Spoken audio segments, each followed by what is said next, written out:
ਸਤਿ ਸ਼੍ਰੀ ਅਕਾਲ। ਤੁਸੀਂ ਵੇਖ ਰਹੇ ਹੋ ਟੀਵੀ ਪੰਜਾਬ ਤੇ ਮੈਂ ਹਾਂ ਤੁਹਾਡੇ ਨਾਲ ਇੰਦਰਪ੍ਰੀਤ ਕੌਰ ਪੰਨੂ।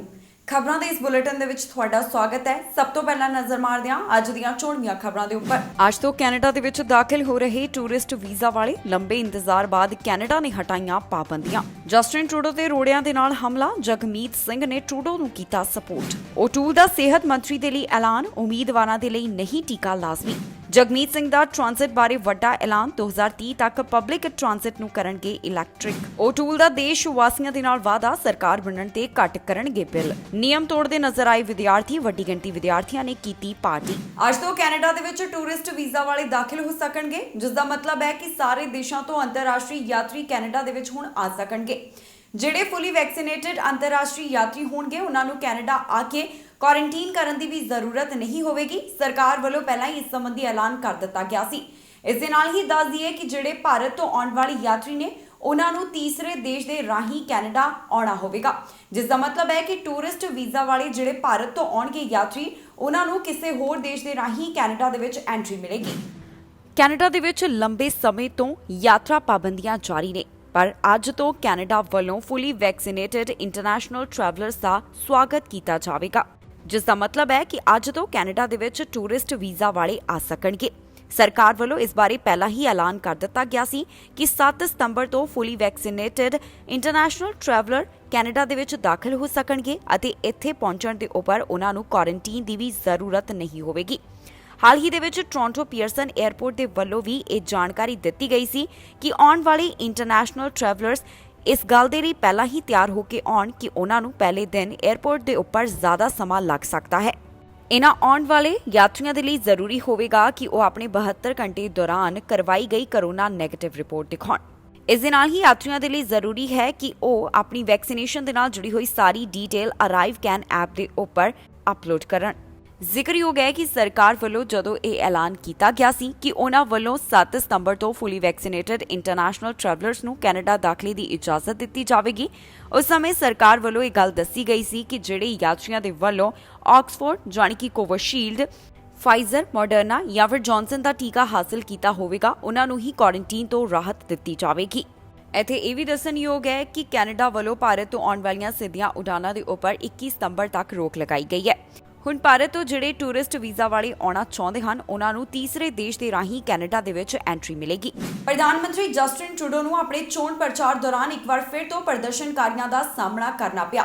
ਇਹਨਾਂ ਪ੍ਰਦਰਸ਼ਨਕਾਰੀਆਂ ਨੇ ਪ੍ਰਧਾਨ ਮੰਤਰੀ ਦੀ ਬੱਸ ਨੂੰ ਘੇਰ ਲਿਆ ਅਤੇ ਉਹਨਾਂ ਦੇ ਉੱਪਰ ਵੱਟੀਆਂ ਜਾਣੀ ਕਿ ਰੋੜੇ ਵੀ ਸੁੱਟੇ ਗਏ। ਪ੍ਰਧਾਨ ਮੰਤਰੀ ਜਸਟਿਨ ਟਰੂਡੋ ਵੱਲੋਂ ਖੁਦ ਇਸ ਦੀ ਜਾਣਕਾਰੀ ਦਿੱਤੀ ਗਈ। ਉਹਨਾਂ ਦਾ ਕਹਿਣਾ ਹੈ ਕਿ ਇਹ ਲੋਕ ਮੈਨੂੰ ਨਹੀਂ ਰੋਕ ਸਕਦੇ। ਇਸ ਤੋਂ ਬਾਅਦ ਜਗਮੀਤ ਸਿੰਘ ਦਾ ਵੀ ਇਸ ਬਾਰੇ ਇੱਕ ਵੱਡਾ ਬਿਆਨ ਸਾਹਮਣੇ ਆਇਆ ਹੈ। ਆਪਣੇ ਚੋਣ ਪ੍ਰਚਾਰ ਦੌਰਾਨ ਪ੍ਰਧਾਨ ਮੰਤਰੀ ਜਸਟਿਨ ਟਰੂਡੋ ਨੂੰ ਪ੍ਰਦਰਸ਼ਨਕਾਰੀਆਂ ਦਾ ਸਾਹਮਣਾ ਕਰਨਾ ਪੈ ਰਿਹਾ ਹੈ। ਜਸਟਿਨ ਟਰੂਡੋ ਜਦੋਂ ਓਨਟਾਰੀਓ ਦੇ ਵਿੱਚ ਚੋਣ ਪ੍ਰਚਾਰ ਦੌਰਾਨ ਗਏ ਤਾਂ ਇੱਥੇ ਲਿਬਰਲ ਪਾਰਟੀ ਦੇ ਲੀਡਰ ਜਸਟਿਨ ਟਰੂਡੋ ਦੇ ਉੱਪਰ ਪ੍ਰਦਰਸ਼ਨਕਾਰੀਆਂ ਦੇ ਵੱਲੋਂ ਰੋੜੇ ਸੁੱਟੇ ਗਏ। ਇਹਨਾਂ ਪ੍ਰਦਰਸ਼ਨਕਾਰੀਆਂ ਦੇ ਵੱਲੋਂ ਪ੍ਰਧਾਨ ਮੰਤਰੀ ਜਸਟਿਨ ਟਰੂਡੋ ਨੂੰ ਘੇਰ ਲਿਆ ਗਿਆ। ਕੁਝ ਮੀਡੀਆ ਰਿਪੋਰਟਸ ਤੋਂ ਇਹ ਵੀ ਜਾਣਕਾਰੀ ਸਾਹਮਣੇ ਆਈ ਹੈ ਕਿ ਇੱਕ ਕੰਕਰ ਪ੍ਰਧਾਨ ਮੰਤਰੀ ਜਸਟਿਨ ਟਰੂਡੋ ਦੇ ਲੱਗਾ, ਪਰ ਉਹ ਬਿਲਕੁਲ ਠੀਕ ਹਨ। ਇਸ ਸਭ ਤੋਂ ਬਾਅਦ ਪ੍ਰਧਾਨ ਮੰਤਰੀ ਜਸਟਿਨ ਟਰੂਡੋ ਦਾ ਵੀ ਬਿਆਨ ਸਾਹਮਣੇ ਆਇਆ ਹੈ, ਜਿੱਥੇ ਉਹਨਾਂ ਵੱਲੋਂ ਇਸ ਨੂੰ ਅਨਅਸੈਪਟੇਬਲ ਦੱਸਿਆ ਗਿਆ। ਇਸ ਦੌਰਾਨ ਬੋਲਦਿਆਂ ਪ੍ਰਧਾਨ ਮੰਤਰੀ ਜਸਟਿਨ ਟਰੂਡੋ ਦਾ ਕਹਿਣਾ ਹੈ ਕਿ ਵੈਕਸੀਨ ਦੇ ਖਿਲਾਫ ਪ੍ਰੋਟੈਸਟ ਕਰਨ ਵਾਲੀ ਇਹ ਭੀੜ ਮੈਨੂੰ ਇਨ ਪਰਸਨ ਕੈਂਪੇਨਿੰਗ ਤੋਂ ਨਹੀਂ ਰੋਕ ਸਕਦੀ। ਇਨ੍ਹਾਂ ਵਿਚਾਰਾਂ ਦੀ ਸਾਂਝ ਪ੍ਰਧਾਨ ਮੰਤਰੀ ਜਸਟਿਨ ਟਰੂਡੋ ਵੱਲੋਂ ਮੌਂਟਰੀਅਲ ਦੇ ਵਿੱਚ ਆਪਣੇ ਕੈਂਪੇਨ ਸਟਾਪ ਦੌਰਾਨ ਸਾਂਝੀ ਕੀਤੀ ਗਈ ਹੈ। ਪ੍ਰਧਾਨ ਮੰਤਰੀ ਜਸਟਿਨ ਟਰੂਡੋ ਵੱਲੋਂ ਇੱਥੇ ਖੁਦ ਦੱਸਿਆ ਗਿਆ ਕਿ ਉਹਨਾਂ ਦੇ ਉੱਪਰ ਕਈ ਕੰਕਰ ਵੱਜੇ ਨੇ, ਪਰ ਇਸ ਦੇ ਕਾਰਨ ਉਹਨਾਂ ਨੂੰ ਕੋਈ ਵੀ ਨੁਕਸਾਨ ਨਹੀਂ ਹੋਇਆ। ਇੰਨਾ ਹੀ ਨਹੀਂ, ਇਸ ਮੁੱਦੇ ਦੇ ਉੱਪਰ ਐਨਡੀਪੀ ਲੀਡਰ ਜਗਮੀਤ ਸਿੰਘ ਦਾ ਵੀ ਬਿਆਨ ਸਾਹਮਣੇ ਆਇਆ, ਜਿੱਥੇ ਉਹਨਾਂ ਵੱਲੋਂ ਪ੍ਰਦਰਸ਼ਨਕਾਰੀਆਂ ਨੂੰ ਟਰਬਲਡ ਪੀਪਲ ਦੱਸਿਆ ਗਿਆ। ਉਹਨਾਂ ਕਿਹਾ ਕਿ ਮੈਂ ਪ੍ਰਧਾਨ ਮੰਤਰੀ ਜਸਟਿਨ ਟਰੂਡੋ ਦੇ ਨਾਲ ਹਮੇਸ਼ਾ ਸਹਿਮਤ ਨਹੀਂ ਹੁੰਦਾ, ਪਰ ਜੋ ਗ੍ਰੈਵਲ ਸੁੱਟਣ ਦੀ ਘਟਨਾ ਸਾਹਮਣੇ ਆਈ ਹੈ ਇਹ ਬਿਲਕੁਲ ਗਲਤ ਹੈ। I think first of all, what happened is horrible. That should never have happened, and I'm worried about Mr. Trudeau, his family that may be on the bus, the media, the volunteers, his team. That should never happen. It is absolutely wrong, and I want to highlight there are a handful, a small percentage of very troubled people that are violently attacking people just for their views. Like, I disagree with Mr. Trudeau all the time, but it is absolutely wrong to be throwing stones. I mean, I can't imagine that I'm saying this in 2021 don't throw stones at people because you disagree with them. That is basic. That should not be happening. But these are some clearly troubled people who think it's okay to throw stones at someone. But they have to be taken seriously. So we got to make sure we're doing everything we can to keep our team safe. We've got to assess the security before we do an event.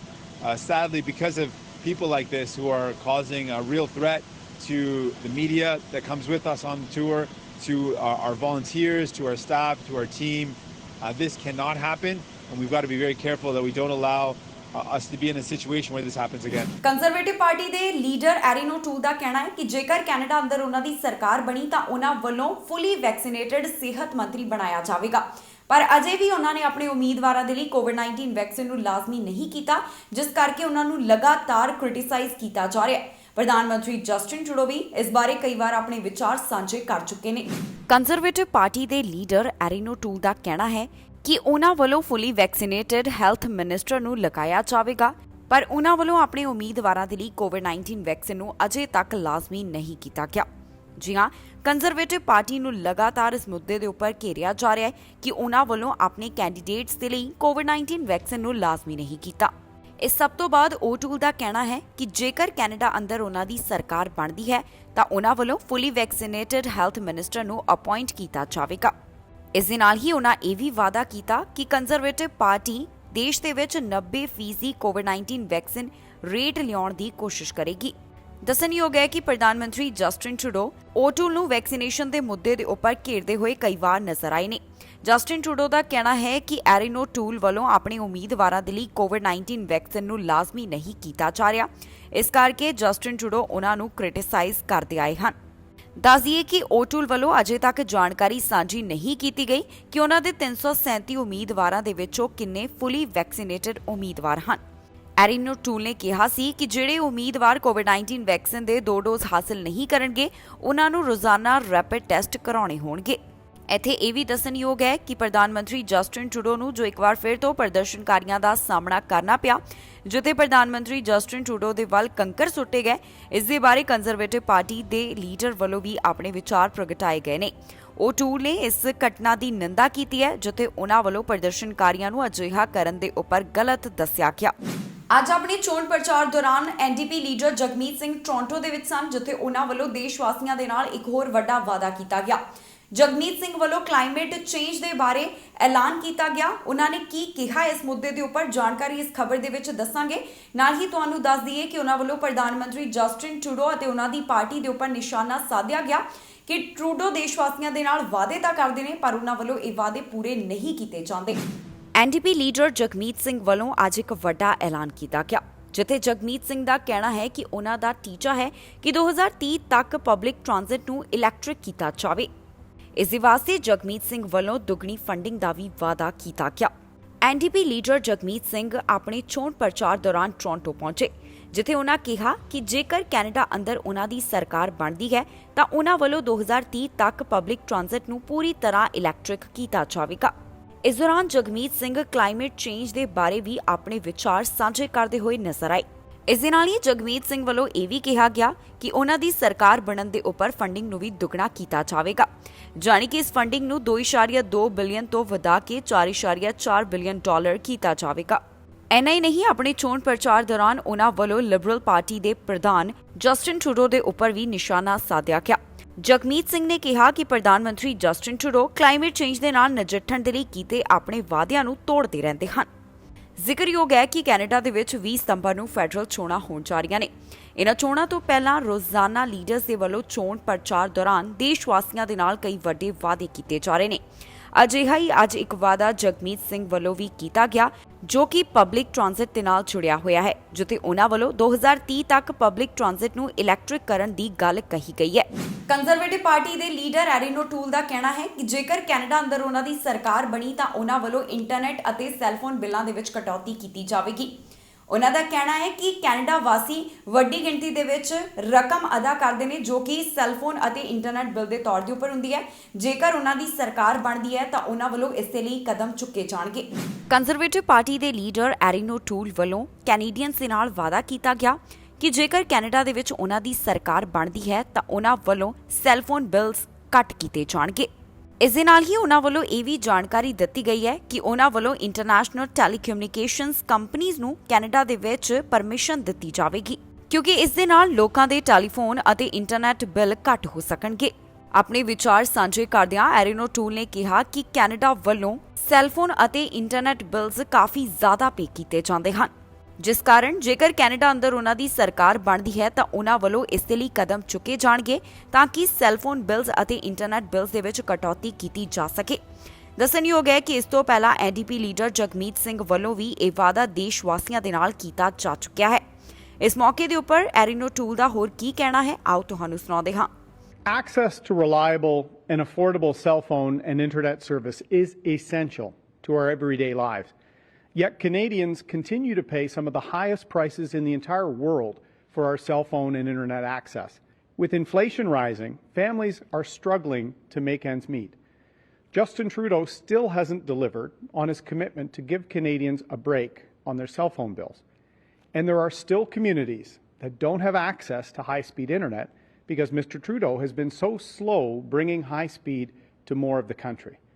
With Canada's recovery plan, we have a plan to lower cell phone and internet bills for Canadians. A big reason for high cell phone bills is a lack of competition. We need more players in the Canadian market to help improve wireless choice and affordability for consumers. But Canada currently bans foreign companies from competing here, leaving Canadians with limited choice and higher prices. Canada's Conservatives will allow foreign companies from places like Europe and the United States to offer cell phone and internet service here. We'll let in companies from countries that allow our companies to compete in their market. This will mean more choice and lower prices for Canadians and help ensure that all Canadians have access to high-speed internet service. Let me also be very clear. Canada's Conservatives will stand up to corporate Canada and reject mergers that substantially reduce competition and lead to layoffs and higher prices. And we will help lower prices by ensuring that local and regional players have access to the spectrum they need. Canada ਦੇ ਵੱਖ-ਵੱਖ ਸੂਬਿਆਂ ਦੇ ਵਿੱਚ ਇੱਕ ਵਾਰ ਫਿਰ ਤੋਂ corona virus ਦੇ ਪ੍ਰਭਾਵ ਨੂੰ ਦੇਖਦਿਆਂ ਸਖਤੀਆਂ ਕੀਤੀਆਂ ਜਾ ਰਹੀਆਂ ਨੇ, ਪਰ ਫਿਰ ਵੀ ਕੁਝ ਅਜਿਹੇ ਲੋਕ ਨੇ ਜਿਨ੍ਹਾਂ ਵੱਲੋਂ ਨਿਯਮਾਂ ਦੀ ਪਰਵਾਹ ਨਾ ਕਰਦਿਆਂ ਇਹਨਾਂ ਨਿਯਮਾਂ ਨੂੰ ਤੋੜਿਆ ਜਾ ਰਿਹਾ ਹੈ। ਵੱਡੀ ਗਿਣਤੀ ਦੇ ਵਿੱਚ ਯੂਨੀਵਰਸਿਟੀ ਵਿਦਿਆਰਥੀਆਂ ਨੇ ਕੈਂਪਸ ਦੇ ਵਿੱਚ ਇਕੱਠ ਕੀਤਾ, ਪਾਰਟੀ ਕੀਤੀ ਗਈ ਹੈ। ਨਾ ਤਾਂ ਮਾਸਕ ਪਹਿਨੇ ਹੋਏ ਸੀ, ਨਾ ਹੀ ਸੋਸ਼ਲ ਡਿਸਟੈਂਸਿੰਗ ਦਾ ਖਿਆਲ ਰੱਖਿਆ ਗਿਆ। ਹੁਣ ਪੁਲਿਸ ਵੱਲੋਂ ਇਸ ਸੰਬੰਧੀ ਜੋ ਕਾਰਵਾਈ ਕੀਤੀ ਗਈ ਹੈ, ਉਹਨਾਂ ਨੇ ਡਿਟੇਲ ਸਾਂਝੀ ਕੀਤੀ ਹੈ। ਪੁਲਿਸ ਡਿਪਾਰਟਮੈਂਟ ਵੱਲੋਂ ਜਾਣਕਾਰੀ ਦਿੱਤੀ ਗਈ ਹੈ ਕਿ ਯੂਨੀਵਰਸਿਟੀ ਆਫ ਵਿਕਟੋਰੀਆ ਦੇ ਵਿਦਿਆਰਥੀ ਵੱਡੀ ਗਿਣਤੀ ਦੇ ਵਿੱਚ ਕੈਂਪਸ ਅੰਦਰ ਪਾਰਟੀ ਕਰਦੇ ਹੋਏ ਦਿਖਾਈ ਦਿੱਤੇ। ਇਹ ਪਾਰਟੀ ਇਹਨਾਂ ਵਿਦਿਆਰਥੀਆਂ ਦੇ ਵੱਲੋਂ ਇਨ ਪਰਸਨ ਕਲਾਸਿਸ ਸ਼ੁਰੂ ਹੋਣ ਦੇ 3 ਦਿਨ ਪਹਿਲਾਂ ਕੀਤੀ ਗਈ ਹੈ। ਇਸ ਬਾਰੇ ਜੋ ਵੀਡੀਓਜ਼ ਸਾਹਮਣੇ ਆਈਆਂ ਉਸ ਦੇ ਵਿੱਚ ਸਾਫ਼ ਤੌਰ ਦੇ ਉੱਪਰ ਦੇਖਿਆ ਜਾ ਸਕਦਾ ਹੈ ਕਿ ਕਿਸ ਤਰ੍ਹਾਂ ਵਿਦਿਆਰਥੀ ਇੱਕ ਦੂਸਰੇ ਦੇ ਨੇੜੇ ਖੜੇ ਹੋਏ ਨੇ। ਇਹ ਬਿਲਡਿੰਗ ਅਤੇ ਰੂਫ ਦੇ ਉੱਪਰ ਛਲਾਂਗਾ ਮਾਰਦੇ ਹੋਏ ਵੀ ਦਿਖਾਈ ਦੇ ਰਹੇ ਨੇ। ਇਸ ਦੇ ਨਾਲ ਹੀ ਇਹ ਵੀ ਦੇਖਿਆ ਜਾ ਸਕਦਾ ਹੈ ਕਿ ਇਹਨਾਂ ਵਿਦਿਆਰਥੀਆਂ ਦੇ ਮਾਸਕ ਵੀ ਨਹੀਂ ਪਹਿਨੇ ਹੋਏ। ਕਾਂਸਟੇਬਲ ਵੱਲੋਂ ਜਾਣਕਾਰੀ ਦਿੱਤੀ ਗਈ ਹੈ ਕਿ ਵੱਡੀ ਗਿਣਤੀ ਦੇ ਵਿੱਚ ਵਿਦਿਆਰਥੀਆਂ ਵੱਲੋਂ ਕੈਂਪਸ ਦੀ ਬਿਲਡਿੰਗ ਦੇ ਵਿੱਚ ਪਾਰਟੀ ਕੀਤੀ ਜਾ ਰਹੀ ਸੀ। ਹੁਣ ਤੱਕ ਦੀ ਇਨਫੋਰਮੇਸ਼ਨ ਦੇ ਮੁਤਾਬਕ ਪੁਲਿਸ ਵੱਲੋਂ 2 ਟਿਕਟਾਂ ਜਾਰੀ ਕੀਤੀਆਂ ਗਈਆਂ ਨੇ। ਇਹ ਟਿਕਟਾਂ ਲਿਕਰ ਕੰਟਰੋਲ ਅਤੇ ਲਾਇਸੈਂਸਿੰਗ ਐਕਟ ਦੇ ਅਧੀਨ ਜਾਰੀ ਕੀਤੀਆਂ ਗਈਆਂ। ਇਸ ਤੋਂ ਬਾਅਦ ਸੋਮਵਾਰ ਨੂੰ ਯੂਨੀਵਰਸਿਟੀ ਆਫ ਵਿਕਟੋਰੀਆ ਵੱਲੋਂ ਇੱਕ ਸਟੇਟਮੈਂਟ ਵੀ ਜਾਰੀ ਕੀਤੀ ਗਈ, ਜਿਸ ਦੇ ਵਿੱਚ ਉਹਨਾਂ ਨੇ ਵਿਦਿਆਰਥੀਆਂ ਨੂੰ ਅਪੀਲ ਕੀਤੀ ਹੈ ਕਿ ਵੱਡੇ ਪੱਧਰ ਦੇ ਉੱਪਰ ਇਕੱਠ ਨਾ ਕੀਤਾ ਜਾਵੇ। ਜ਼ਿਕਰਯੋਗ ਹੈ ਕਿ ਕੈਨੇਡਾ ਦੇ ਵੱਖ-ਵੱਖ ਸੂਬਿਆਂ ਦੇ ਵਿੱਚ ਇੱਕ ਵਾਰ ਫਿਰ ਤੋਂ ਕਰੋਨਾ ਵਾਇਰਸ ਦੇ ਮਾਮਲੇ ਵਧਦੇ ਹੋਏ ਦਿਖਾਈ ਦੇ ਰਹੇ ਹਨ, ਜਿਸ ਨੂੰ ਲੈ ਕੇ ਲਗਾਤਾਰ ਮਾਹਿਰ ਵੀ ਆਪਣੀ ਚਿੰਤਾ ਦਾ ਪ੍ਰਗਟਾਵਾ ਕਰਦੇ ਹੋਏ ਨਜ਼ਰ ਆਏ ਨੇ। ਹੁਣ ਕਈ ਜਗ੍ਹਾ ਦੇ ਉੱਪਰ ਮੁੜ ਤੋਂ ਸਖਤੀਆਂ ਕੀਤੀਆਂ ਜਾ ਰਹੀਆਂ ਨੇ। ਇਸ ਦੇ ਬਾਵਜੂਦ ਵੀ ਕਈ ਲੋਕ ਅਜਿਹੇ ਨੇ ਜਿਨ੍ਹਾਂ ਵੱਲੋਂ ਇਹਨਾਂ ਨਿਯਮਾਂ ਦੀ ਪਰਵਾਹ ਨਹੀਂ ਕੀਤੀ ਜਾ ਰਹੀ। ਕਿਊਬੈਕ ਦੇ ਵੱਲੋਂ ਇੱਕ ਵੱਡਾ ਫੈਸਲਾ ਕੀਤਾ ਗਿਆ, ਜਿੱਥੇ ਉਹਨਾਂ ਦਾ ਕਹਿਣਾ ਹੈ ਕਿ ਹੈਲਥ ਵਰਕਰਸ ਦੇ ਲਈ ਜ਼ਰੂਰੀ ਹੈ ਕਿ ਉਹ ਜਲਦ ਕੋਵਿਡ-19 ਵੈਕਸੀਨ ਦੇ 2 ਡੋਜ਼ ਹਾਸਲ ਕਰ ਲੈਣ। ਜੇਕਰ ਅਜਿਹਾ ਉਹ ਨਹੀਂ ਕਰਦੇ ਤਾਂ ਉਹਨਾਂ ਨੂੰ ਸਸਪੈਂਡ ਕੀਤਾ ਜਾ ਸਕਦਾ ਹੈ। ਦੱਸ ਦਈਏ ਕਿ ਕਰੋਨਾ ਵਾਇਰਸ ਦੇ ਵਧਦੇ ਮਾਮਲਿਆਂ ਨੂੰ ਧਿਆਨ ਵਿੱਚ ਰੱਖਦਿਆਂ ਸੂਬੇ ਦੇ ਵੱਲੋਂ ਇਹ ਐਲਾਨ ਕੀਤਾ ਗਿਆ। ਕਿਊਬੈਕ ਦੇ ਹੈਲਥ ਮਿਨਿਸਟਰ ਵੱਲੋਂ ਇੱਕ ਵਾਰ ਫਿਰ ਤੋਂ ਜਾਣਕਾਰੀ ਦਿੱਤੀ ਗਈ ਹੈ ਕਿ ਕਿਊਬੈਕ ਦੇ ਵਿੱਚ ਜਿਹੜੇ ਹੈਲਥ ਵਰਕਰਸ ਕੋਵਿਡ-19 ਵੈਕਸੀਨ ਨਹੀਂ ਲਗਵਾਉਣਗੇ ਉਹਨਾਂ ਨੂੰ ਸਸਪੈਂਡ ਕੀਤਾ ਜਾਵੇਗਾ। ਜੀ ਹਾਂ, ਹਾਲ ਹੀ ਦੇ ਵਿੱਚ ਕਿਊਬੈਕ ਦੇ ਵੱਲੋਂ ਐਲਾਨ ਕੀਤਾ ਗਿਆ ਸੀ ਕਿ ਹੈਲਥ ਵਰਕਰਸ ਲਈ ਕੋਵਿਡ-19 ਵੈਕਸੀਨ ਦੇ 2 ਡੋਜ਼ ਲਗਾਉਣੇ ਜ਼ਰੂਰੀ ਹਨ, ਜਿਸ ਤੋਂ ਬਾਅਦ ਹੁਣ ਹੈਲਥ ਮਿਨਿਸਟਰ ਨੇ ਆਪਣੇ ਵਿਚਾਰ ਪ੍ਰਗਟਾਏ ਨੇ। ਹੈਲਥ ਮਿਨਿਸਟਰ ਦਾ ਕਹਿਣਾ ਹੈ ਕਿ ਇਸ ਨਿਯਮ ਦੀ ਸ਼ੁਰੂਆਤ ਕਿਊਬੈਕ ਦੇ ਵਿੱਚ ਅਕਤੂਬਰ 15 ਤੋਂ ਹੋਵੇਗੀ। ਇਸ ਤੋਂ ਪਹਿਲਾਂ ਇਹਨਾਂ ਹੈਲਥ ਵਰਕਰਸ ਦੇ ਲਈ ਜ਼ਰੂਰੀ ਹੈ ਕਿ ਉਹ ਕੋਵਿਡ-19 ਵੈਕਸੀਨ ਦੇ 2 ਡੋਜ਼ ਹਾਸਲ ਕਰ ਦੇਣ। ਇਹ ਉਹਨਾਂ ਵਰਕਰਸ ਦੇ ਉੱਪਰ ਲਾਗੂ ਹੋਵੇਗਾ ਜਿਹੜੇ ਪਬਲਿਕ ਅਤੇ ਪ੍ਰਾਈਵੇਟ ਸੈਕਟਰ ਦੇ ਨਾਲ ਜੁੜੇ ਹੋਏ ਹਨ। ਸਿਹਤ ਮੰਤਰੀ ਦਾ ਕਹਿਣਾ ਹੈ ਕਿ ਉਹਨਾਂ ਵੱਲੋਂ ਇਸ ਸੰਬੰਧੀ ਰਿਸਕ ਨਹੀਂ ਲਿਆ ਜਾਵੇਗਾ ਜਿਸ ਦੇ ਨਾਲ ਵਰਕਰਸ ਕਿਸੇ ਮਰੀਜ਼ ਨੂੰ ਖਤਰੇ ਦੇ ਵਿੱਚ ਪਾ ਦੇਣ। ਜ਼ਿਕਰਯੋਗ ਹੈ ਕਿ ਕਿਊਬੈਕ ਦੇ ਵੱਲੋਂ ਕੋਰੋਨਾ ਵਾਇਰਸ ਦੇ ਵੱਧਦੇ ਮਾਮਲਿਆਂ ਦੇ ਪ੍ਰਭਾਵ ਨੂੰ ਦੇਖਦਿਆਂ ਕਈ ਵੱਡੇ ਐਲਾਨ ਕੀਤੇ ਜਾ ਰਹੇ ਨੇ। ਪਿਛਲੇ ਹਫ਼ਤੇ ਸਰਕਾਰ ਵੱਲੋਂ ਇਹ ਵੀ ਜਾਣਕਾਰੀ ਦਿੱਤੀ ਗਈ ਕਿ ਇਸ ਪ੍ਰੋਵਿੰਸ ਦੇ ਵਿੱਚ ਕਿਵੇਂ ਅਤੇ ਕਿਸ ਤਰ੍ਹਾਂ ਵੈਕਸੀਨ ਪਾਸਪੋਰਟ ਸਿਸਟਮ ਨੂੰ ਲਾਗੂ ਕੀਤਾ ਜਾ ਰਿਹਾ ਹੈ, ਜਿੱਥੇ ਪ੍ਰੋਵਿੰਸ ਦੇ ਵਿੱਚ ਰੈਸਟੋਰੈਂਟ, ਜਿਮ ਅਤੇ ਹੋਰ ਕਈ ਗਤੀਵਿਧੀਆਂ ਦੇ ਵਾਸਤੇ ਕੋਵਿਡ-19 ਵੈਕਸੀਨ ਦਾ ਪ੍ਰੂਫ ਦਿਖਾਉਣਾ ਜ਼ਰੂਰੀ ਕੀਤਾ ਜਾ ਰਿਹਾ ਹੈ। ਇਸ ਦੇ ਨਾਲ ਹੀ ਕਿਊਬੈਕ ਦੇ ਵੱਲੋਂ ਇਹ ਵੀ ਐਲਾਨ ਕੀਤਾ ਗਿਆ ਕਿ ਜਿਹੜੇ ਹੈਲਥ ਵਰਕਰਸ ਨੇ ਉਹਨਾਂ ਦੇ ਲਈ ਜ਼ਰੂਰੀ ਹੈ ਕਿ ਉਹ ਜਲਦ ਤੋਂ ਜਲਦ ਕੋਵਿਡ-19 ਵੈਕਸੀਨ ਦੇ 2 ਡੋਜ਼ ਹਾਸਲ ਕਰ ਲੈਣ। ਜੇਕਰ ਉਹ ਅਜਿਹਾ ਨਹੀਂ ਕਰਦੇ ਤਾਂ ਉਹਨਾਂ ਦੇ ਉੱਪਰ ਸਸਪੈਂਸ਼ਨ ਦਾ ਖਤਰਾ ਬਣਿਆ ਰਹੇਗਾ। ਬ੍ਰਿਟਿਸ਼ ਕੋਲੰਬੀਆ ਵੱਲੋਂ ਐਲਾਨ ਕੀਤਾ ਗਿਆ ਕਿ ਪ੍ਰੋਵਿੰਸ ਦੇ ਵਿੱਚ ਜਲਦ ਹੀ ਵੈਕਸੀਨੇਸ਼ਨ ਪਾਸਪੋਰਟ ਸਿਸਟਮ ਸ਼ੁਰੂ ਕੀਤਾ ਜਾਵੇਗਾ। ਕਈ ਥਾਵਾਂ ਦੇ ਉੱਪਰ ਹੁਣ ਬ੍ਰਿਟਿਸ਼ ਕੋਲੰਬੀਆ ਵਾਸੀਆਂ ਦੇ ਲਈ ਜ਼ਰੂਰੀ ਹੋਵੇਗਾ ਕਿ ਉਹ ਵੈਕਸੀਨ ਦਾ ਪ੍ਰੂਫ ਦਿਖਾਉਣ। ਪਰ ਇਸ ਵੈਕਸੀਨ ਦੇ ਪ੍ਰੂਫ ਨੂੰ ਕਿਵੇਂ ਡਾਊਨਲੋਡ ਕੀਤਾ ਜਾ ਸਕਦਾ ਹੈ, ਕਿਹੜੀਆਂ-ਕਿਹੜੀਆਂ ਥਾਵਾਂ ਦੇ ਉੱਪਰ ਇਹਨਾਂ ਦੀ ਜ਼ਰੂਰਤ ਪੈਣ ਵਾਲੀ ਹੈ, ਇਸ ਖਬਰ ਦੇ ਵਿੱਚ ਸਾਰੀ ਡਿਟੇਲ ਤੁਹਾਡੇ ਨਾਲ ਸਾਂਝੀ ਕਰਾਂਗੇ। ਬ੍ਰਿਟਿਸ਼ ਕੋਲੰਬੀਆ ਵੱਲੋਂ ਵੈਕਸੀਨੇਸ਼ਨ ਪਾਸਪੋਰਟ ਸਿਸਟਮ ਸੰਬੰਧੀ ਜੋ ਐਲਾਨ ਕੀਤਾ ਗਿਆ, ਉਸ ਦੀ ਸ਼ੁਰੂਆਤ ਪ੍ਰੋਵਿੰਸ ਦੇ ਵਿੱਚ ਸਤੰਬਰ 13 ਤੋਂ ਹੋਣ ਜਾ ਰਹੀ ਹੈ। ਇਸ ਦੇ ਬਾਰੇ ਕੁਝ ਖਾਸ ਗੱਲਾਂ ਸਾਹਮਣੇ ਆਈਆਂ ਨੇ ਕਿ ਕਿਸ ਤਰ੍ਹਾਂ ਪ੍ਰੋਵਿੰਸ ਦੇ ਵਿੱਚ ਰਹਿਣ ਵਾਲੇ ਲੋਕ ਇਸ ਵੈਕਸੀਨੇਸ਼ਨ ਪਾਸਪੋਰਟ ਨੂੰ ਹਾਸਲ ਕਰ ਸਕਣਗੇ ਅਤੇ ਕਿਹਨਾਂ ਥਾਵਾਂ ਦੇ ਉੱਪਰ ਇਸ ਦੀ ਜ਼ਰੂਰਤ ਪੈਣ ਵਾਲੀ ਹੈ। ਇਸ ਖਬਰ ਦੇ ਵਿੱਚ ਇਸ ਦੇ ਨਾਲ ਸੰਬੰਧਿਤ ਸਾਰੀ ਡਿਟੇਲ ਸਾਂਝੀ ਕਰਾਂਗੇ। ਸਭ ਤੋਂ ਪਹਿਲਾਂ ਦੱਸਦੇ ਹਾਂ ਕਿ ਕਿਹੜੀਆਂ ਥਾਵਾਂ ਦੇ ਉੱਪਰ ਤੁਹਾਡੇ ਕੋਲੋਂ ਵੈਕਸੀਨੇਸ਼ਨ ਦੇ ਨਾਲ ਸੰਬੰਧਿਤ ਪ੍ਰੂਫ ਮੰਗਿਆ ਜਾਵੇਗਾ। Indoor ticketed sporting event, indoor concert, indoor theatre, dance, restaurant, night clubs, casinos, movie theatres, fitness centres ਜਿਵੇਂ ਕਿ gym, business offering indoor high intensity group exercise activities, organized indoor events, student housing on college and university campus। ਇਨ੍ਹਾਂ तमाम ਥਾਵਾਂ ਦੇ ਉੱਪਰ ਤੁਹਾਨੂੰ vaccination ਦਾ proof ਦਿਖਾਉਣਾ ਜ਼ਰੂਰੀ ਹੈ। ਦੱਸ ਦਈਏ ਕਿ ਸਤੰਬਰ 13 ਤੱਕ ਜ਼ਰੂਰੀ ਹੈ ਕਿ ਤੁਸੀਂ ਕੋਵਿਡ-19 ਵੈਕਸੀਨ ਦਾ ਪਹਿਲਾ ਡੋਜ਼ ਹਾਸਲ ਕਰ ਲਵੋ। ਇਸ ਤੋਂ ਬਾਅਦ ਅਕਤੂਬਰ 24 ਤੱਕ ਤੁਹਾਡੇ ਲਈ ਕੋਵਿਡ-19 ਵੈਕਸੀਨ ਦੇ ਨਾਲ ਫੁੱਲੀ ਵੈਕਸੀਨੇਟਡ ਹੋਣਾ ਜ਼ਰੂਰੀ ਹੈ ਅਤੇ ਦੂਸਰਾ ਡੋਜ਼ 7 ਦਿਨ ਪਹਿਲਾਂ ਹਾਸਲ ਕੀਤਾ ਹੋਣਾ ਚਾਹੀਦਾ ਹੈ। ਪੋਰਟਲ ਨੂੰ ਤੁਸੀਂ ਪ੍ਰੋਵਿੰਸ਼ੀਅਲ ਹੈਲਥ ਗੇਟਵੇ ਵੈਬਸਾਈਟ ਦੇ ਉੱਪਰ ਹਾਸਲ ਕਰ ਸਕਦੇ ਹੋ। ਇਸ ਸਮੇਂ ਕਾਫੀ ਜ਼ਿਆਦਾ ਵੋਲਿਊਮ ਦੇ ਕਰਕੇ ਇਸ ਸਾਈਟ ਕੁਝ ਸਮੇਂ ਦੇ ਵਾਸਤੇ ਕ੍ਰੈਸ਼ ਦੱਸੀ ਗਈ ਹੈ। ਇਸ ਸਾਈਟ ਦੇ ਉੱਪਰ ਯੂਜ਼ਰਸ ਦੇ ਲਈ ਜ਼ਰੂਰੀ ਹੈ ਕਿ ਉਹ ਆਪਣੀ ਪਰਸਨਲ ਹੈਲਥ ਨੰਬਰ ਨੂੰ ਐਂਟਰ ਕਰਨ। ਇਸ ਤੋਂ ਬਾਅਦ ਡੇਟ ਆਫ ਬਰਥ ਅਤੇ ਡੇਟ ਆਫ देयर ਵੈਕਸੀਨੇਸ਼ਨ ਦੱਸਣਾ ਜ਼ਰੂਰੀ ਹੈ। ਇਸ ਦੇ ਨਾਲ ਵੈਕਸੀਨ ਕਾਰਡ ਨੂੰ ਡਾਊਨਲੋਡ ਕੀਤਾ ਜਾ ਸਕੇਗਾ। ਇਹ ਡਿਜੀਟਲ ਕਾਰਡ ਇੱਕ ਪੇਜ ਦਾ PDF ਹੋਵੇਗਾ ਜਿਸ ਦੇ ਉੱਪਰ ਤੁਹਾਡਾ ਨਾਮ ਅਤੇ ਤੁਹਾਡਾ ਵੈਕਸੀਨੇਸ਼ਨ ਸਟੇਟਸ ਲਿਖਿਆ ਹੋਵੇਗਾ। ਇਸ ਦੇ ਨਾਲ ਹੀ QR ਕੋਡ ਵੀ ਦਿੱਤਾ ਜਾਵੇਗਾ। ਇੱਕ ਹੋਰ ਖਾਸ ਗੱਲ ਦੱਸੀ ਗਈ ਹੈ ਕਿ ਜਿਨ੍ਹਾਂ ਨੂੰ QR ਕੋਡ ਮਿਲੇਗਾ ਉਹ ਇਸ ਨੂੰ ਆਨਲਾਈਨ ਸਾਂਝਾ ਨਾ ਕਰਨ ਕਿਉਂਕਿ ਇਸ ਦੇ ਨਾਲ ਕਿਸੇ ਵੱਲੋਂ ਤੁਹਾਡੀਆਂ ਡਿਟੇਲਸ ਵਰਤੀਆਂ ਜਾ ਸਕਦੀਆਂ ਹਨ। ਪ੍ਰੋਵਿੰਸ ਦਾ ਕਹਿਣਾ ਹੈ ਕਿ ਉਹਨਾਂ ਵੱਲੋਂ ਪੇਪਰ ਵਰਜ਼ਨ ਸਤੰਬਰ 13 ਤੋਂ ਪਹਿਲਾਂ ਮੁਹੱਈਆ ਕਰਵਾਇਆ ਜਾਵੇਗਾ। ਇਸ ਤੋਂ ਬਾਅਦ ਜਿਹੜਾ ਕਾਰਡ ਮਿਲੇਗਾ ਉਸ ਦੇ ਉੱਪਰ ਤੁਹਾਡਾ ਨਾਮ, ਡੇਟ ਆਫ ਬਰਥ, ਤੁਹਾਡਾ ਪਰਸਨਲ ਹੈਲਥ ਨੰਬਰ ਅਤੇ ਵੈਕਸੀਨ ਲਗਵਾਉਣ ਦੀ ਤਾਰੀਖ ਲਿਖੀ ਹੋਵੇਗੀ। ਇੱਥੇ ਇਹ ਵੀ ਦੱਸਣਯੋਗ ਹੈ ਕਿ ਗ੍ਰੋਸਰੀ ਸਟੋਰਸ ਅਤੇ ਰੀਟੇਲ ਸੈਟਿੰਗਸ ਦੇ ਵਿੱਚ ਕਾਰਡ ਦੀ ਜ਼ਰੂਰਤ ਨਹੀਂ ਹੋਵੇਗੀ। ਆਫੀਸ਼ੀਅਲਸ ਦਾ ਕਹਿਣਾ ਹੈ ਕਿ ਉਹਨਾਂ ਵੱਲੋਂ ਇਹਨਾਂ ਥਾਵਾਂ ਦੇ ਉੱਪਰ ਜ਼ਿਆਦਾ ਟ੍ਰਾਂਸਮਿਸ਼ਨ ਨਹੀਂ ਦੇਖੀ ਗਈ। ਇਸ ਦੇ ਨਾਲ ਹੀ 12 ਸਾਲ ਤੋਂ ਘੱਟ ਉਮਰ ਦੇ ਬੱਚਿਆਂ ਨੂੰ ਵੀ ਇਸ ਤੋਂ ਐਗਜ਼ੈਂਪਟ ਜਾਣੀ ਕਿ ਬਾਹਰ ਰੱਖਿਆ ਗਿਆ ਹੈ। ਇੱਥੇ ਧਿਆਨ ਦੇਣ ਯੋਗ ਗੱਲ ਇਹ ਵੀ ਹੈ ਕਿ ਜਿਹੜੇ ਪ੍ਰੋਵਿੰਸ ਤੋਂ ਬਾਹਰ ਜਾਣਗੇ ਉਹਨਾਂ ਦੇ ਲਈ ਵੀ ਪ੍ਰੂਫ ਆਫ ਵੈਕਸੀਨ ਜ਼ਰੂਰੀ ਹੋਵੇਗਾ। ਹੁਣ ਤੱਕ ਦੀ ਜਾਣਕਾਰੀ ਦੇ ਮੁਤਾਬਕ ਇਹ ਮੈਸ਼ਰ ਪ੍ਰੋਵਿੰਸ ਦੇ ਵਿੱਚ 31 ਜਨਵਰੀ 2022 ਤੱਕ ਲਾਗੂ ਰਹੇਗਾ ਪਰ ਇਸ ਨੂੰ ਅੱਗੇ ਐਕਸਟੈਂਡ ਜਾਣੀ ਕਿ ਵਧਾਇਆ ਵੀ ਜਾ ਸਕਦਾ ਹੈ। ਸਰੀ ਪੁਲਿਸ ਵੱਲੋਂ ਰਿਕਰੂਟਮੈਂਟ ਦੇ ਵਿੱਚ ਤੇਜ਼ੀ ਲਿਆਂਦੀ ਜਾ ਰਹੀ ਹੈ। ਸਰੀ ਪੁਲਿਸ ਸਰਵਿਸ ਨੇ ਦੱਸਿਆ ਹੈ ਕਿ ਉਹਨਾਂ ਵੱਲੋਂ ਆਪਣੇ 100ਵੇਂ ਆਫੀਸਰ ਦੀ ਭਰਤੀ ਕੀਤੀ ਗਈ। ਹੁਣ ਤੱਕ ਜਿੰਨੀ ਰਿਕਰੂਟਮੈਂਟ ਹੋਈ ਹੈ ਉਸ ਦੇ ਵਿੱਚ ਕਿੰਨੇ ਵਿਅਕਤੀ ਨੇ, ਕਿੰਨੀਆਂ ਔਰਤਾਂ ਸ਼ਾਮਿਲ ਨੇ, ਇਸ ਦੇ ਬਾਰੇ ਵੀ ਪੁਲਿਸ ਵੱਲੋਂ ਜਾਣਕਾਰੀ ਸਾਂਝੀ ਕੀਤੀ ਗਈ ਹੈ। ਸਰੀ ਪੁਲਿਸ ਦੇ ਨਾਲ ਜੁੜੀ ਹੋਈ ਜਾਣਕਾਰੀ ਸਾਹਮਣੇ ਆਈ ਹੈ ਜਿੱਥੇ ਸਰੀ ਪੁਲਿਸ ਸਰਵਿਸ ਦੇ ਵੱਲੋਂ ਆਪਣੇ 100ਵੇਂ ਆਫੀਸਰ ਨੂੰ ਹਾਇਰ ਕੀਤਾ ਗਿਆ।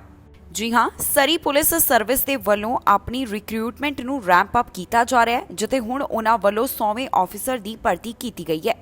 ਜਾਣਕਾਰੀ ਦੇ ਮੁਤਾਬਕ ਸਤੰਬਰ 7 ਨੂੰ 25 ਨਵੇਂ ਆਫੀਸਰਸ ਔਨ ਬੋਰਡ ਆਏ ਹਨ ਜਿਸ ਦੇ ਵਿੱਚ ਕਾਂਸਟੇਬਲ ਨੂੰ ਵੀ ਸ਼ਾਮਲ ਕੀਤਾ ਗਿਆ ਹੈ। ਦੱਸ ਦਈਏ ਕਿ ਸਰੀ RCMP ਨੂੰ ਸਰੀ ਪੁਲਿਸ ਸਰਵਿਸ ਦੇ ਵੱਲੋਂ ਰਿਪਲੇਸ ਕੀਤਾ ਜਾਵੇਗਾ ਜਿਸ ਦੇ ਲਈ ਸਰੀ ਪੁਲਿਸ ਸਰਵਿਸ ਦੇ ਵੱਲੋਂ ਰਿਕਰੂਟਮੈਂਟ ਕੀਤੀ ਜਾ ਰਹੀ ਹੈ। ਸਰੀ ਪੁਲਿਸ ਬੋਰਡ ਵੱਲੋਂ ਜੋ ਜਾਣਕਾਰੀ ਸਾਂਝੀ ਕੀਤੀ ਗਈ ਇਸ ਦੇ ਉੱਪਰ ਜਾਣੀ ਕਿ ਟ੍ਰਾਂਜੀਸ਼ਨ ਦੇ ਉੱਪਰ ਪੂਰਾ $63.7 ਮਿਲੀਅਨ ਤੱਕ ਦਾ ਖਰਚਾ ਆਵੇਗਾ। ਪਿਛਲੇ ਮਹੀਨੇ ਸਰੀ ਪੁਲਿਸ ਸਰਵਿਸ ਵੱਲੋਂ ਇਹ ਜਾਣਕਾਰੀ ਦਿੱਤੀ ਗਈ ਸੀ ਕਿ ਉਹਨਾਂ ਦੇ ਪਹਿਲੇ ਗਰੁੱਪ ਜਾਣੀ ਕਿ 50 ਆਫੀਸਰਸ ਨਵੰਬਰ 30 ਤੋਂ ਡਿਊਟੀ ਦੇ ਉੱਪਰ ਹੋਣਗੇ, ਜਿਨ੍ਹਾਂ ਵਿੱਚੋਂ 40 ਰੋਡ ਅਤੇ 10 ਇਨਵੈਸਟੀਗੇਟਿਵ ਵਰਕ ਕਰਨਗੇ। ਇਹ ਕੰਮਕਾਜ ਉਹਨਾਂ ਵੱਲੋਂ ਸਰੀ ਮਾਊਂਟੀਜ਼ ਦੇ ਨਾਲ ਮਿਲ ਕੇ ਕੀਤਾ ਜਾਵੇਗਾ। ਦੱਸ ਦਈਏ ਕਿ 23 ਮੈਨੇਜਮੈਂਟ ਪੋਜੀਸ਼ਨਸ ਦੇ ਉੱਪਰ ਹੁਣ ਤੱਕ 65% ਦੀ ਮੇਲ, 35% ਦੀ ਫੀਮੇਲ ਅਤੇ 22% ਦੀ ਵਿਜ਼ੀਬਲ ਮਾਈਨੋਰਿਟੀਜ਼, ਇਸ ਦੇ ਨਾਲ ਹੀ 17% ਦੀ ਇੰਡੀਜੀਅਸ ਦੀ ਭਰਤੀ ਕੀਤੀ ਗਈ ਹੈ। 102 ਪੁਲਿਸ ਆਫੀਸਰਸ ਦੇ ਵਿੱਚੋਂ 77% ਦੀ ਮੇਲ, 23% ਦੀ ਔਰਤਾਂ, 39% ਦੀ ਵਾਈਬਲ ਮਾਈਨੋਰਿਟੀ ਅਤੇ 7% ਦੀ ਇੰਡੀਜੀਅਸ ਨੂੰ ਭਰਤੀ ਕੀਤਾ ਗਿਆ। ਹੁਣ ਤੱਕ ਕੁੱਲ ਮਿਲਾ ਕੇ ਸਰੀ ਪੁਲਿਸ ਸਰਵਿਸ ਦੇ ਵੱਲੋਂ 69 ਮੇਲ, 31 ਫੀਮੇਲ, 36 ਵਿਜ਼ੀਬਲ ਮਾਈਨੋਰਿਟੀ ਅਤੇ 6% ਦੀ ਇੰਡੀਜੀਅਸ ਨੂੰ ਭਰਤੀ ਕੀਤਾ ਗਿਆ ਹੈ। ਕਿਊਬਿਕ ਦੇ ਵੱਲੋਂ ਜੋ ਵੈਕਸੀਨੇਸ਼ਨ ਲਾਟਰੀ ਦਾ ਐਲਾਨ ਕੀਤਾ ਗਿਆ ਸੀ ਉਹ ਹੁਣ ਖਤਮ ਹੋਣ ਜਾ ਰਹੀ ਹੈ। ਜੀ ਹਾਂ, ਕਿਊਬਿਕ ਦੇ ਵੱਲੋਂ $1 ਮਿਲੀਅਨ ਦੇ ਜੇਤੂ ਦਾ ਐਲਾਨ ਕੀਤਾ ਗਿਆ ਅਤੇ ਸਕਾਲਰਸ਼ਿਪ ਦਾ ਕਿਹਨਾਂ ਨੂੰ ਇਨਾਮ ਨਿਕਲਿਆ ਹੈ, ਇਹ ਵੀ ਜਾਣਕਾਰੀ ਉਹਨਾਂ ਵੱਲੋਂ ਸਾਂਝੀ ਕੀਤੀ ਗਈ ਹੈ। ਦੱਸ ਦਈਏ ਕਿ ਪ੍ਰੋਵਿੰਸ ਦੇ ਵੱਲੋਂ ਇਹ ਕਦਮ ਇਸ ਕਰਕੇ ਚੁੱਕਿਆ ਗਿਆ ਸੀ ਤਾਂ ਕਿ ਵੈਕਸੀਨੇਸ਼ਨ ਦਰ ਦੇ ਵਿੱਚ ਤੇਜ਼ੀ ਲਿਆਂਦੀ ਜਾਵੇ। ਕਿਊਬਿਕ ਦੇ ਵੱਲੋਂ ਵੈਕਸੀਨੇਸ਼ਨ ਦੇ ਲਈ ਉਤਸ਼ਾਹਿਤ ਕਰਨ ਦੇ ਵਾਸਤੇ ਜੋ ਲਾਟਰੀ ਦਾ ਐਲਾਨ ਕੀਤਾ ਗਿਆ ਸੀ, ਉਸਦੇ ਆਖਰੀ ਵਿਨਰ ਦਾ ਐਲਾਨ ਸੂਬੇ ਵੱਲੋਂ ਕੀਤਾ ਗਿਆ ਹੈ, ਜਿਸ ਦਾ ਮਤਲਬ ਹੈ ਕਿ ਪ੍ਰੋਵਿੰਸ ਦਾ ਲਾਟਰੀ ਪ੍ਰਾਈਜ਼ ਕੰਟੈਸਟ ਹੁਣ ਖਤਮ ਹੋ ਗਿਆ ਹੈ। ਕਿਊਬਿਕ ਸਰਕਾਰ ਵੱਲੋਂ $1 ਮਿਲੀਅਨ ਦੇ ਵਿਜੇਤਾ ਦਾ ਐਲਾਨ ਕੀਤਾ ਗਿਆ। ਜਿਸ ਵਿਅਕਤੀ ਵੱਲੋਂ $1 ਮਿਲੀਅਨ ਦਾ ਇਨਾਮ ਜਿੱਤਿਆ ਗਿਆ ਉਸ ਦਾ ਨਾਮ ਵਿਲੀਅਮਸ ਦੱਸਿਆ ਗਿਆ ਹੈ। ਇਸ ਦੇ ਨਾਲ ਹੀ ਪ੍ਰੋਵਿੰਸ ਦੇ ਵੱਲੋਂ 16 ਯੂਥ ਨੂੰ ਵੀ $20,000 ਦੀ ਸਕਾਲਰਸ਼ਿਪ ਇਨਾਮ ਦੇ ਤੌਰ ਦੇ ਉੱਪਰ ਦਿੱਤੀ ਹੈ। ਇਹ ਸਕਾਲਰਸ਼ਿਪ ਇਹਨਾਂ 16 ਜਾਣਿਆਂ ਨੂੰ ਇਸ ਕਰਕੇ ਦਿੱਤੀ ਗਈ ਕਿਉਂਕਿ ਇਹਨਾਂ ਵੱਲੋਂ ਕੋਵਿਡ-19 ਵੈਕਸੀਨ ਦੇ 2 ਡੋਜ਼ ਹਾਸਲ ਕੀਤੇ ਗਏ ਸਨ ਅਤੇ ਇਹਨਾਂ ਵੱਲੋਂ ਇਨਾਮ ਜਿੱਤਿਆ ਗਿਆ ਹੈ। ਇਸ ਦੇ ਨਾਲ ਹੀ ਸੂਬੇ ਵੱਲੋਂ $1,50,000 ਦੇ ਵੀਕਲੀ ਪ੍ਰਾਈਜ਼ਸ ਦਾ ਵੀ ਐਲਾਨ ਕੀਤਾ ਗਿਆ, ਜਿਸ ਦੇ ਵਿੱਚ 4 ਜਾਣੇ ਜੇਤੂ ਰਹੇ।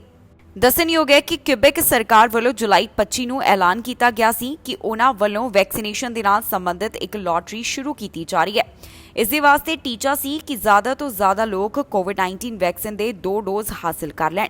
ਹੁਣ ਤੱਕ ਦੀ ਜਾਣਕਾਰੀ ਦੇ ਮੁਤਾਬਕ ਪ੍ਰੋਵਿੰਸ ਦੇ ਵਿੱਚ 87% ਦੀ ਆਬਾਦੀ ਵੱਲੋਂ ਕੋਵਿਡ-19 ਵੈਕਸੀਨ ਦਾ 1 ਡੋਜ਼ ਹਾਸਲ ਕੀਤਾ ਜਾ ਚੁੱਕਿਆ ਹੈ, ਜਦਕਿ 80% ਦੀ ਆਬਾਦੀ ਅਜਿਹੀ ਹੈ ਜਿਨ੍ਹਾਂ ਨੇ ਕੋਵਿਡ-19 ਵੈਕਸੀਨ ਦੇ 2 ਡੋਜ਼ ਹਾਸਲ ਕੀਤੇ, ਜਿਸ ਦਾ ਮਤਲਬ ਹੈ ਕਿ 80% ਦੀ ਆਬਾਦੀ ਇਸ ਸਮੇਂ ਸੂਬੇ ਦੇ ਵਿੱਚ ਫੁੱਲੀ ਵੈਕਸੀਨੇਟਡ ਹੈ। ਕੈਨੇਡਾ ਦੇ ਵੱਖ-ਵੱਖ ਪ੍ਰੋਵਿੰਸਸ ਦੇ ਵਿੱਚ ਇੱਕ ਵਾਰ ਫਿਰ ਤੋਂ ਕੋਰੋਨਾ ਵਾਇਰਸ ਦੇ ਮਾਮਲਿਆਂ ਦਾ ਵਾਧਾ ਦਰਜ ਕੀਤਾ ਜਾ ਰਿਹਾ ਹੈ। ਕਿਸ ਸੂਬੇ ਤੋਂ 24 ਘੰਟੇ ਦੌਰਾਨ ਕਿੰਨੇ ਮਾਮਲੇ ਸਾਹਮਣੇ ਆਏ, ਕੈਨੇਡਾ ਦੇ ਵਿੱਚ ਕੋਰੋਨਾ ਵਾਇਰਸ ਦੇ ਕੀ ਹਾਲਾਤ ਨੇ, ਸਾਰੀ ਜਾਣਕਾਰੀ ਤੁਹਾਡੇ ਨਾਲ ਇਸ ਖਬਰ ਦੇ ਵਿੱਚ ਸਾਂਝੀ ਕਰਾਂਗੇ।